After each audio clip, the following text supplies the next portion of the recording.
আজ সকালে ডেইলি স্টারের সম্পাদক মাহফুজ জানাম ফোন করে বলল জন্মদিনের শুভেচ্ছা। আমি বললাম যে মাহফুজ, জন্মদিন না এলেই তো ভালো হতো। তো বলল যে কেন? আমি বললাম যে বয়সটা বাড়তো না। এসে প্রতি বছর আমাকে মৃত্যুর দিকে ঠেলে দিচ্ছে।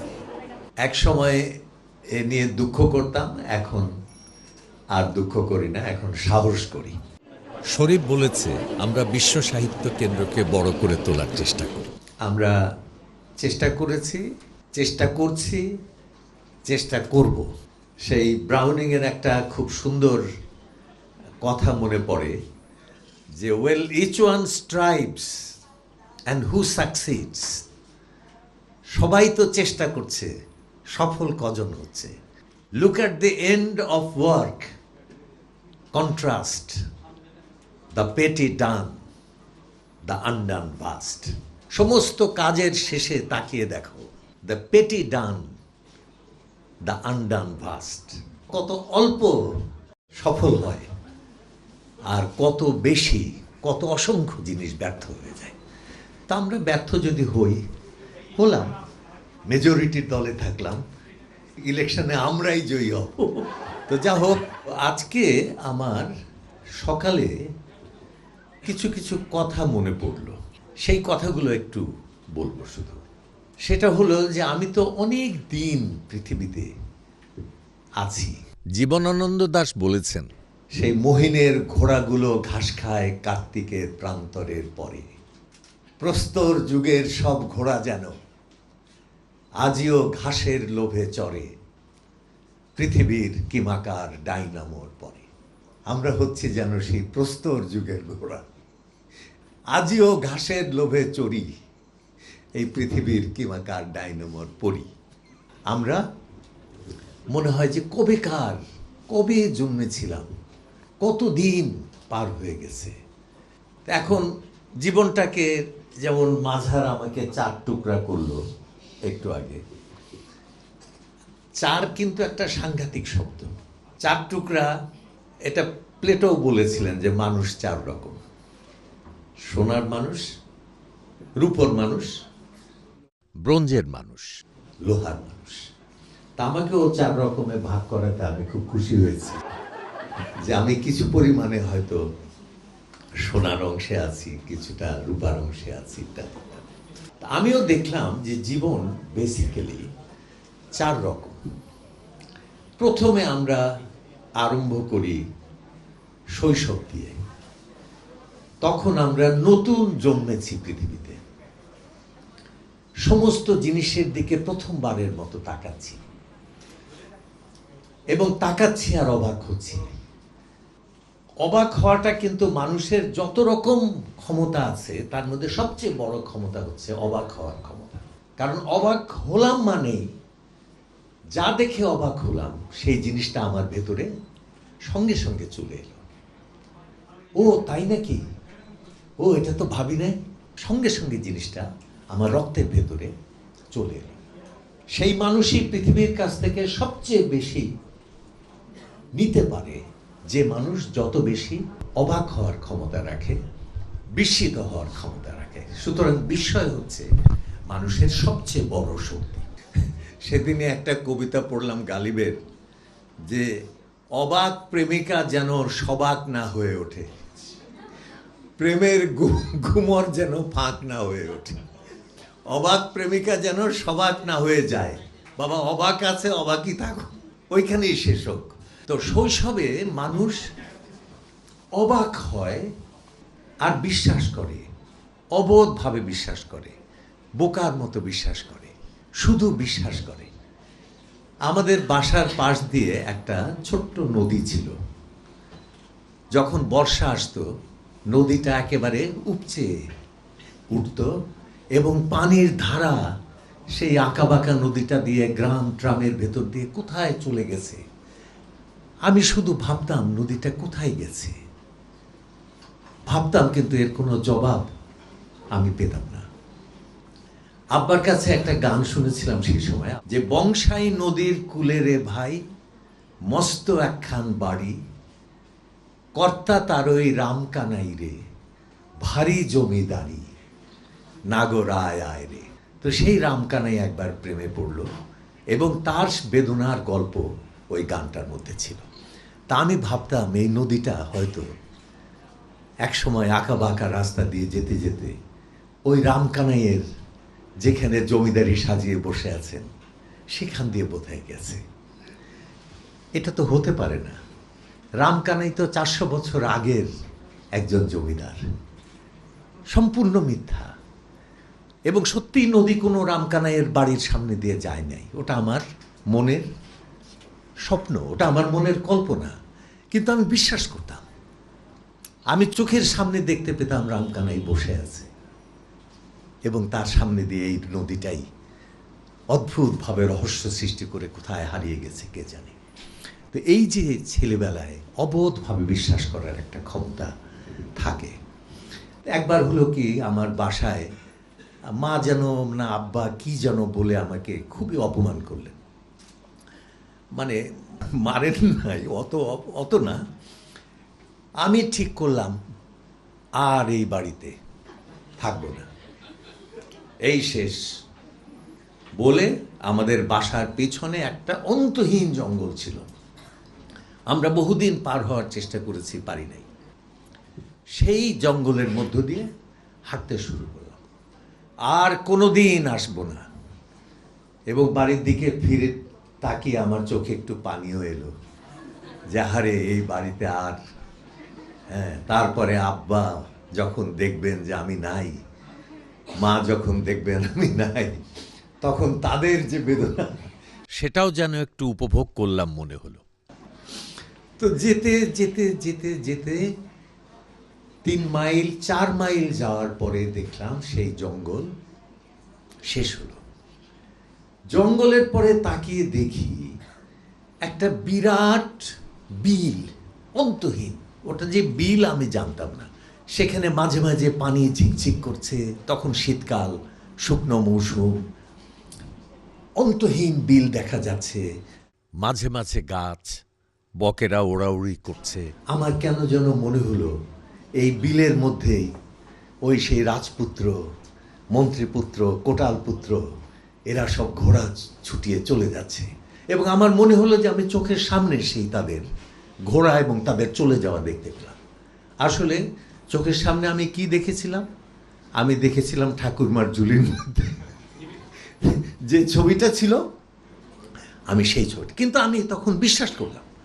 এবং ওই যে গাছ টাছগুলো মাঝে মাঝে দেখলাম, মনে হলো যে এই গাছেই ব্যঙ্গমা ব্যঙ্গমী থাকে।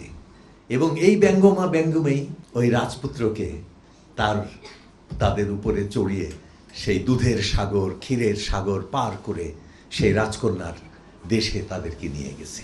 তো এই যে ছোটবেলায় এই যে বিশ্বাসের যে ক্ষমতা, এই ক্ষমতাটা শৈশবে থাকে। জীবন তখন থাকে উপচে পড়া, জীবনে কোনো ফাঁকি নাই, সব সত্য, সব সঠিক, সব বিশ্বাসযোগ্য, সব কিছু ভরা, পরিপূর্ণ, থই থই করছে। কোনো দ্বিধা নাই, কোনো দ্বন্দ্ব নাই, কোনো সন্দেহ নাই, কোনো সংশয় নাই। পরিপূর্ণভাবে আমার জীবন একেবারে ভরা, কোনো প্রশ্ন নাই। যা ভাবছি সব সত্য, ওই ব্যঙ্গমা ব্যঙ্গমে সব সত্য, ওই কর্তা তার ওই রামকানাই রে, সে সব সত্য।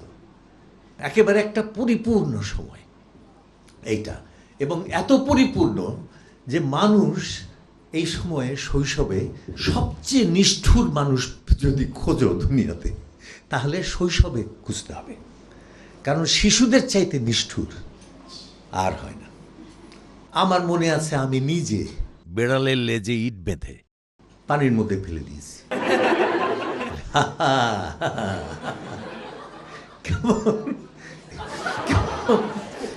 ফেলে দিয়েছি। তারপরে আবার অনেক সময় ইঁদুর যাচ্ছে, ইট দিয়ে মুখ থেতলে দিয়েছি, রক্ত টক্ত। কারণ রক্ত যে কি তখন তো আমি জানি না, রক্ত যে মৃত্যু আমি তো জানি না, তাই না? জীবন যে আস্তে আস্তে শেষ হয় আমি তো জানি না। আমি বোঝাতে পারছি? জীবন যে একটা ক্ষয়ের জায়গা, পতনের জায়গা, এবং শেষ পর্যন্ত একটা ট্র্যাজিক জায়গা, একটা বিমর্ষ বিষণ্ণ কষ্টের জায়গা, পৃথিবীতে তখনও আমার সেটা জানা হয়নি। এটা জানা হলো কখন? যখন আমার জীবন একটু বুঝতে আরম্ভ করলো। রবীন্দ্রনাথ একটু আগে আগে বুঝেছিলেন, ইচড়ে পাকা ছিলেন তো, উনি 25 বছরেই লিখে ফেললেন। মরিতে চাহি না আমি সুন্দর ভুবনে। ততদিন টের পেয়ে গেছেন, হ্যাঁ, ওই ইঁদুর আসলে আমি নিজে। আমার মুখ একদিন ওইভাবে থেতলে দেওয়া হবে, আমি ধীরে ধীরে হারিয়ে যাব, মরে যাব, শেষ হয়ে যাব, তিলে তিলে, নিঃশব্দে, কেউ জানবেও না। তো এই যে মরিতে চাই না আমি সুন্দর ভুবনে, মানবের মাঝে আমি বাঁচিবারে চাই। কোথায় বাঁচতে চাই? সে জীবন্ত হৃদয় মাঝে, কোটি কোটি মানুষের জীবন্ত হৃদয়, মৃত হৃদয়ের কাছে না, জীবন্ত হৃদয়ের মধ্যে আমি বেঁচে থাকতে চাই।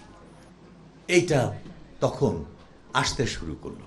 তখন মানুষ কি করে? দ্বিতীয় পর্যায়ে সে জীবনকে, তার মধ্যে উচ্চাকাঙ্ক্ষা দেখা দেয়, সে জীবনকে আক্রমণ করে, সে জীবনকে জয় করতে চায়। আসলে জয় করতে চায় মানে কি? জীবনকে কি জয় করতে চায় সে? আসলে কাকে জয় করতে চায়? মৃত্যুকে জয় করতে চায়। যেদিন সে টের পেয়ে যায় যে ততদিনে নির্ধারিত হয়ে গেছে যে আমি মরবই, সুতরাং হে মৃত্যু, আমি দেখতে চাই তুমি কত শক্তিশালী। তুমি যত শক্তিশালী হও, আমি এমন কিছু করব যাতে তোমাকে আমি পরাজিত করব। সুতরাং মানুষের যুদ্ধ শুরু হলো। ওল্ড ম্যান অ্যান্ড দি সির সেই যোদ্ধা, সেই বিশাল বিশাল মাছটার সঙ্গে তার যুদ্ধ। সেই যুদ্ধ মাছটাকে খাওয়ার জন্য নয়, মাছটার উপর দিয়ে নিজের জয়কে প্রতিষ্ঠিত করার যুদ্ধ। যে তুমি কত বড় মৃত্যু আমি জানতে চাই। আমি তৈরি করব মোনালিসা, আমি তৈরি করব তাজমহল, দেখি তুমি কোথায় যাও। এই তো মানুষের চেষ্টা, মানুষের আক্রমণ, জীবনের উপরে জয়ী হওয়ার জন্য না, মৃত্যুর উপরে জয়ী হওয়ার জন্য। এইভাবে মানুষের জীবনে প্রচণ্ড কর্মপ্রবাহ আসতে থাকে।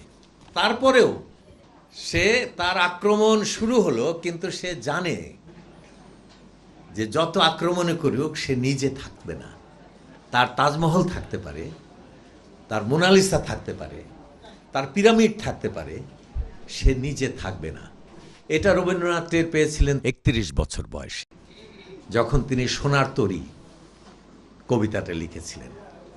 ঠাঁই নাই, ঠাঁই নাই, ছোট সে তরী, আমারই সোনার ধানে গিয়েছে ভরি।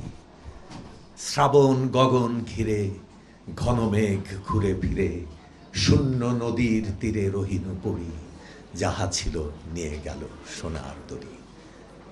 একসময় টের পেয়ে যায়, এবং সেই সঙ্গে টের পেয়ে যায় সেই যে আমার খুব প্রিয় 4টা লাইন, হাইকু, একটা জাপানি হাইকু কবিতার।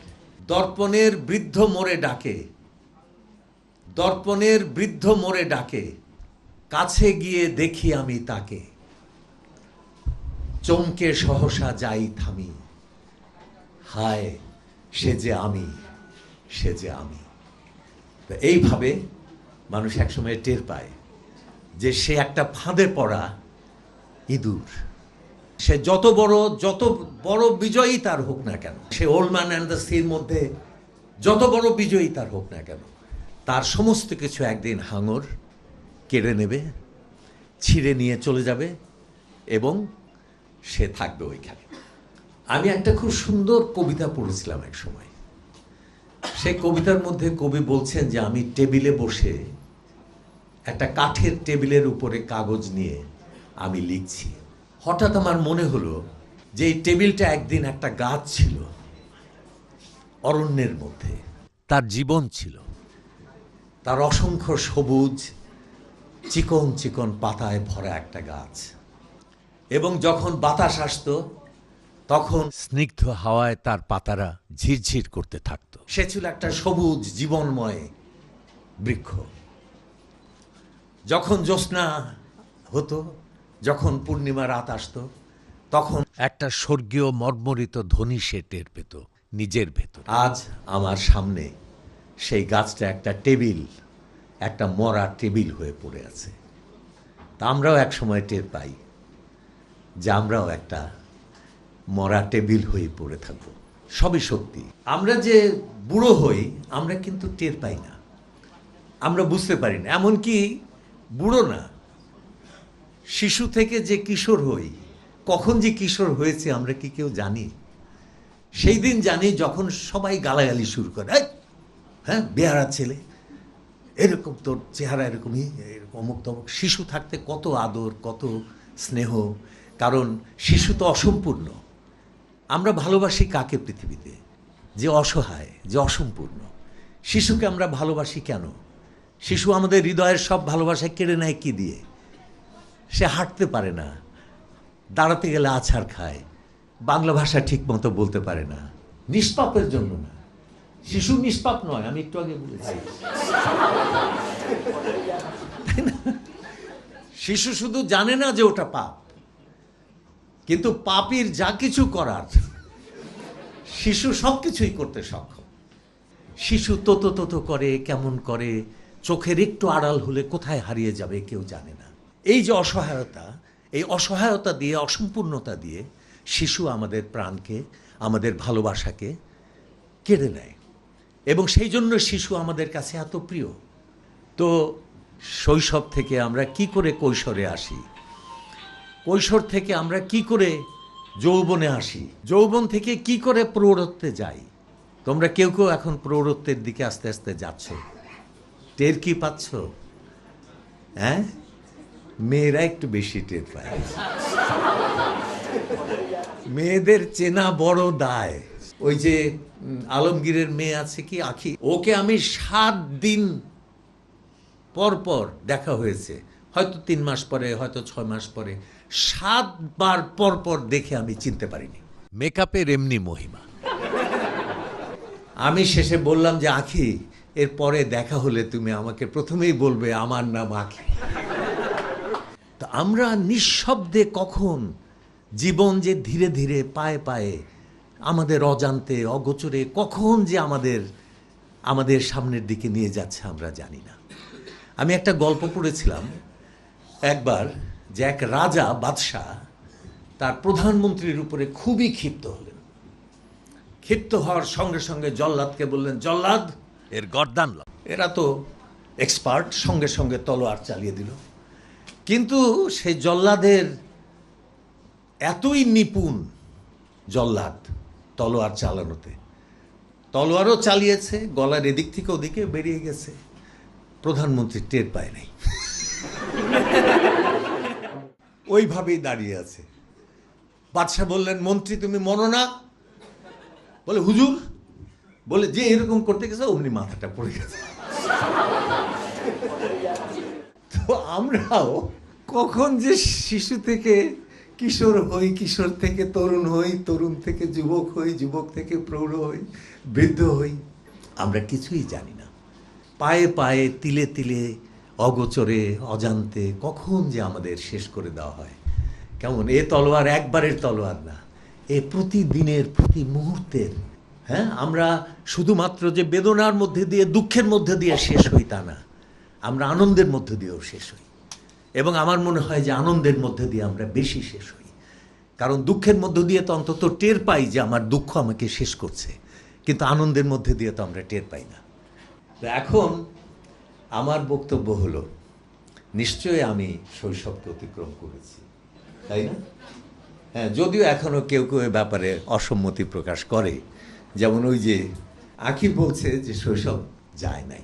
আমার বিশ্বাস আমার শৈশব যায় নাই, কারণ মানুষ ততদিনই জীবিত যতদিন তার মধ্যে তার সঙ্গে শৈশবটা আছে। কৈশোর থাকলে মানুষ মরে যাবে, তরুণ বয়স থাকলে মানুষ মরে যাবে, যৌবন থাকলে মানুষ মরে যাবে, প্রৌঢ়ত্ব থাকলে মানুষ মরে যাবে, বৃদ্ধ হয়ে যাবে। কিন্তু একটা জিনিস যদি মানুষের সঙ্গে থাকে, সে বৃদ্ধ হবে না, সেটা হচ্ছে শৈশব। তার মধ্যে যদি শিশুটা বেঁচে থাকে, অবাক হওয়ার মতো মানুষ, আমি একবার বলেছিলাম এখানে, মানে নতুন কিছু দেখা, দেখে অবাক হওয়া, বিস্মিত হওয়া। বিশ্বরূপের খেলা ঘরে কতই গেলেম খেলে, অপরূপকে দেখে গেলেম দুটি নয়ন মেলে। এই নয়ন কি বৃদ্ধের? এই নয়ন কি প্রৌঢ়ের, যৌবনের? এই নয়ন শিশুর। শিশু যতক্ষণ মানুষের মধ্যে বেঁচে আছে ততক্ষণই সে জীবিত। যেমন আমি সবসময় এটা বলতাম আগে, যে আমি কোনো বৃদ্ধের সঙ্গে আমি ঘুরি না, কারণ বৃদ্ধরা খালি মৃত্যুর কথা কয়, বৃদ্ধরা পরকালের কথা বলে, শুধু আতঙ্ক ছড়ায়। আমার একমাত্র বন্ধু হচ্ছে তরুণেরা। কারা? 17 থেকে 24, এর বেশি হলে আমি তাদেরকে রিটায়ারমেন্টে পাঠাই। তার মানে 17 থেকে 24 কিন্তু সবার 17-24 কিন্তু এক না, এই কথা মনে রাখতে হবে। কেউ 80 বছরও 7 বছর থেকে যেতে পারে, যেমন রবীন্দ্রনাথ।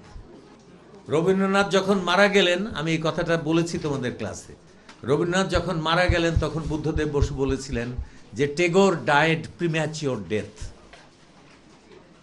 রবীন্দ্রনাথ অপরিণত বয়সে মারা গেলেন, 80 বছরে অপরিণত। কেন?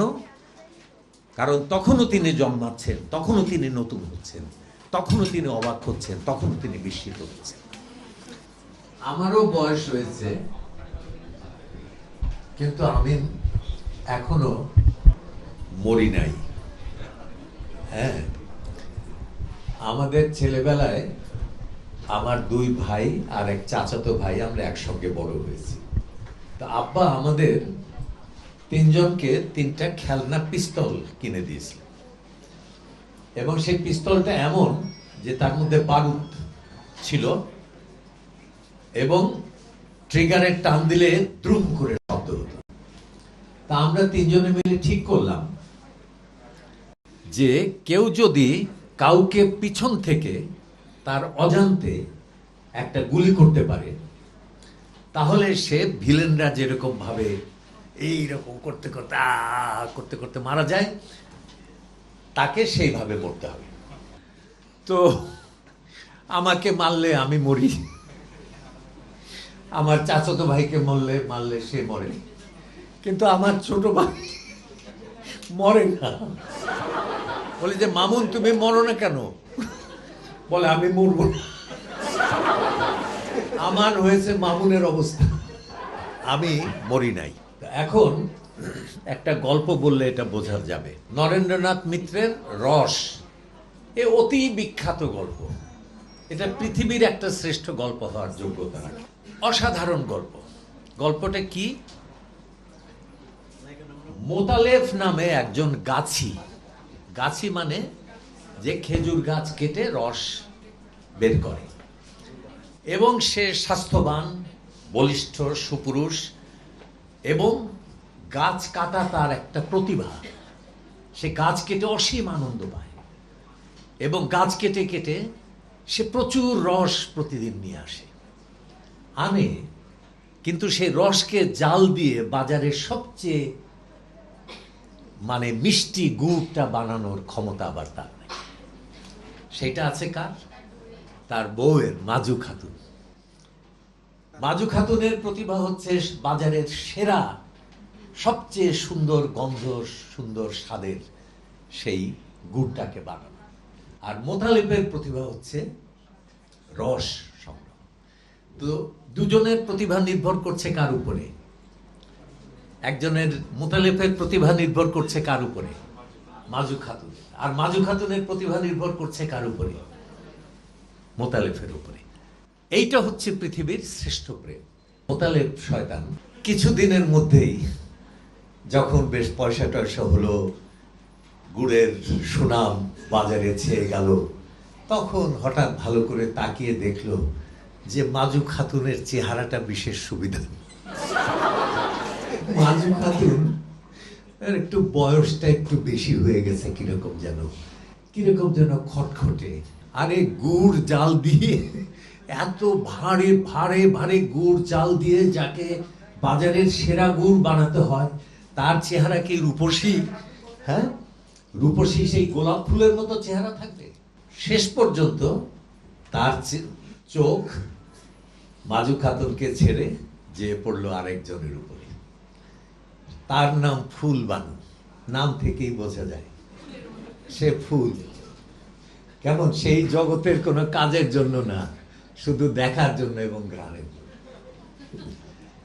তা এখন ফুলবানুর বয়স 16, এর মধ্যে এক হাত বদলি হয়ে গেছে, কিন্তু তাতে কি সে যায়, কারণ ফুল তো ফুলই।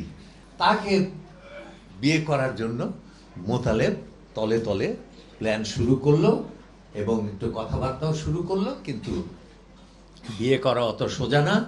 সেই ফুলবানুর যে বাবা, সে অনেক টাকা হেঁকে বসলো যে এই যদি দিতে পারো তাহলে পরে আমার মেয়েকে তুমি বিয়ে করতে পারো। তখন সে আরো আরো পাগলের মতো অনেক বেশি গাছ নিল, গাছ কাটতে লাগলো, রস আনতে লাগলো। আর মাজু খাতুন বেচারি সেই রস জাল দিয়ে তার স্বামীর ভবিষ্যৎ স্ত্রীর আনার ব্যবস্থা পাকা করতে লাগলো। তাতে মাজু খাতুনের চেহারা আরো খারাপ হয়ে গেল। মোতালেব পাগল, মাজু খাতুনও পাগল। মাজু খাতুন পাগল স্বামীর প্রেমে, মোতালেব আরেকজনের প্রেমে। শেষ পর্যন্ত এক সময় সেই টাকা জোগাড় হলো এবং ফুলবানুকে মোতালেব বিয়ে করলো এবং মাজু খাতুনকে যথারীতি তালাক দিয়ে দিল। তো এখন মাজু খাতুন ভাগ্যবতী যে আরেক লোক মাজু খাতুনকে কেন যেন পছন্দ করলো। তার লম্বা দাড়ি, কিন্তু খুব ভালো মানুষ, নাদির শেখ তার নাম। তো সেই বাড়িতে মাজু খাতুন থাকে। তো এখন ফুলবানু আসলো মোতালেবের ঘরে। ফুলবানু তো ফুল, সে তো রস জাল দিয়ে, চুলার আগুনের পাশে বসে নিজের চেহারাকে সেই বিভৎস করে তোলার জন্য সে জন্মায় নাই। সে গুড় বানাতে খুব একটা উৎসাহ নিল না। আস্তে আস্তে গুড় উৎপাদন কমে গেল, গুড়ের সুনাম নষ্ট হয়ে গেল। মোতালেব একদম রাস্তায়, একেবারে শেষ হয়ে গেল, সর্বশান্ত। তখন মোতালেব টের পেল যে তার আসল প্রেম ছিল কার সঙ্গে। সেটা ফুলবানু নয়, সে হচ্ছে মাজু খাতুন। এখন মাজু খাতুনের তো বিয়ে হয়ে গেছে, সেই মাজু খাতুনকে দেখা তো তার জন্য এখন পাপ, অপরাধ, তাই না? আর কি করেই বা তার বাড়িতে যায়, সেই নাদির শেখ আছে সেখানে, যাই বা কি করে। কিন্তু তার ভেতরে ভেতরে অনুতাপ, অনুশোচনা যে আমি আমার আসল মানুষকে তাড়িয়ে দিয়ে আমি ভুল মানুষকে নিয়ে এসেছি। এই যে অনুতাপ, ইতিমধ্যে নাদের শেখের সঙ্গে তার দু একবার দেখা হয়েছে। এতই সজ্জন মানুষ, নাদের শেখ তাকে বলেই ফেলেছে যে আমার বাড়িতে একটু বেড়াতে টেড়াতে আসবেন দু এক সময়।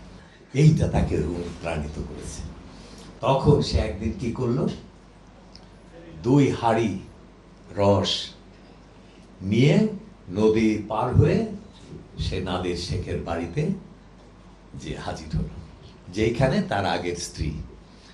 তার আগের স্ত্রী তাকে দেখে তো একেবারে তেলে বেগুনে জ্বলে উঠল। উনি আসছেন কেন? এখন মুখোমুখি তো আর কথা নাই, আপনি আসছেন কেন তো আর নাই। সে কথা বলছে ঘরের ভেতর থেকে, তার স্বামীকে বলছে যে ওনার নাইমা যাইতে কম, উনি কেন আসছেন এখানে। তো তখন আমাদের মোতালেব বলল যে ওনাকে একটু বলেন, ওই নাদের শেখকে বলল। কি সুন্দর, মানে আমাদের যে বাঙালি মুসলমান সমাজের যে ট্র্যাজেডি, এটি কি গভীরভাবে উনি টের পেয়েছেন নরেন্দ্রনাথ মিত্র, যে ওনাকে একটু বলেন আমি অন্য কোনো কারণে আসি নাই, আমার গুড়ের আর কোনো চাহিদা নাই, আমার সুনাম সব শেষ হয়ে গেছে, আমি 2 হাঁড়ি রস নিয়ে আসছি, উনি যদি একটু এটা একটু জাল দিয়ে একটু গুড় বানিয়ে দিতেন, তাহলে আমি একটু হাতে নিয়ে বেচতাম, আমি আবার হয়তো একটু সুনাম। এটার মধ্যে থেকে আমরা কি জিনিসটা পাচ্ছি, যে সে তার ভেতরের অনুতাপটা নিঃশব্দে জানাতে এসেছে পরোক্ষভাবে, তাই না? সে তো তার অনুতাপটা জানাতে এসেছে। তো তখন ইতিমধ্যে মোতালেবকে একটা হুঁকা দেওয়া হয়েছে হুকার মধ্যে টিকা জ্বালানো আছে। মোতালেব কি ভাবছে, আস্তে আস্তে টিকা প্রায় নিভে গেছে। তখন সেই নাদের শেখ মোতালেবকে বলছে যে আপনার হুকা তো নিভে গেল, আপনি একটু তামাক খান। তো তখন মোতালেব বলল, না, নেভে নাই। হুকা নেভে নাই বলতে গিয়ে সে আসলে তার প্রেমের কথাটাই বলল যে আমার প্রেম নেভে নাই এখন। এখন আমি মনে করি যে আমার সেই জায়গাটা হয়তো নেভে নাই। আমি জীবনকে এখনো ভালোবাসি, এখনো শিশুর চোখে দেখি। আমি একটা কথা সেদিন একজন আমাকে জিজ্ঞেস করলো যে আপনি এখন জীবনকে কিভাবে দেখেন। আমি বললাম যে মৃত্যু নিয়ে আমি অনেক ভেবেছি, আসলে আমি আর মৃত্যু নিয়ে ভাবতে রাজি না। আমি মৃত্যুকে আর কিছু দিতে চাই না, আমি মৃত্যুকে পরাজিত করে শেষ হতে চাই। ধন্যবাদ।